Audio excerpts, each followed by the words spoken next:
Let's talk shop, let's chop chop and give a little real talk, period. And today I want to talk about ending school shootings. Now, there's very little in this world that's more disturbing than kids getting murdered while they're at school due to some deranged lunatic looking to have their pound or looking to exact their pound of flesh, right? Whether it's by another student or by some outside intruder, the murder of kids, especially at a school, sends chills up and down people's spines. Come on now. But these shootings can be prevented. They really can be prevented if they would just do one thing, and that is to bring in armed personnel to protect the students. It's very easy and self-explanatory. But let's dive in. Let's break it down.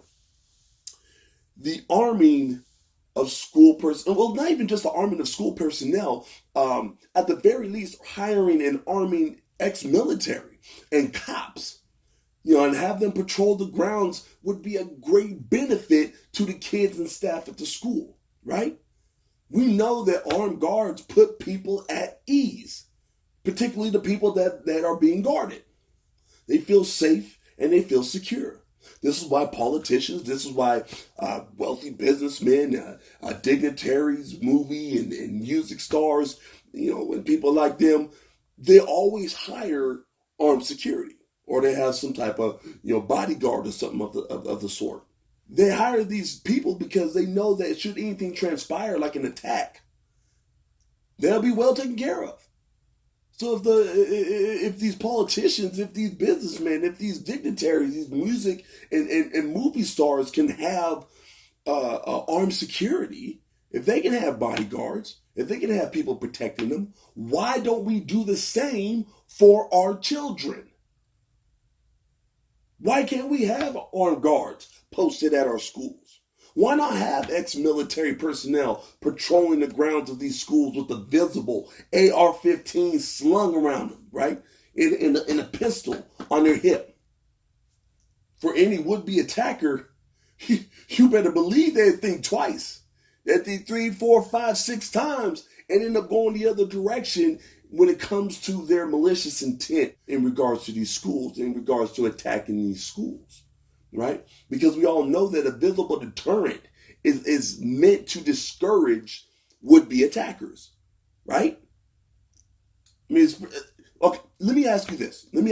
Do you think that a criminal or criminals looking to rob a bank, do you think they will go into a place that has more armed security or no armed security?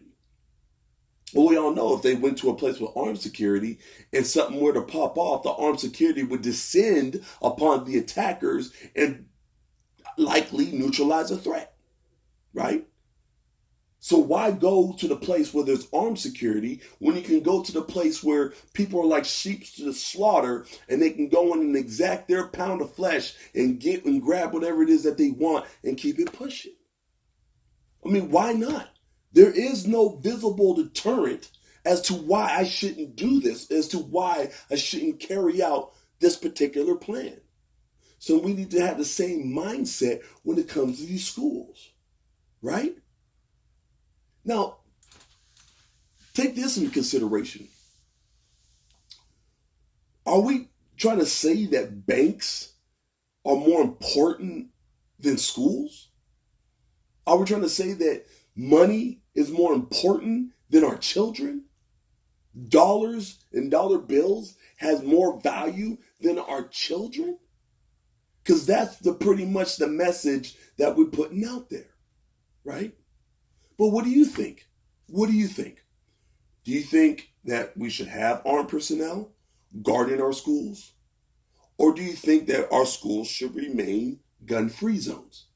Let me know in the comment section what you think. Anyways, that's all I have for now. Stay tuned for more exclusive content because I always have more real talk to give you. Until next time.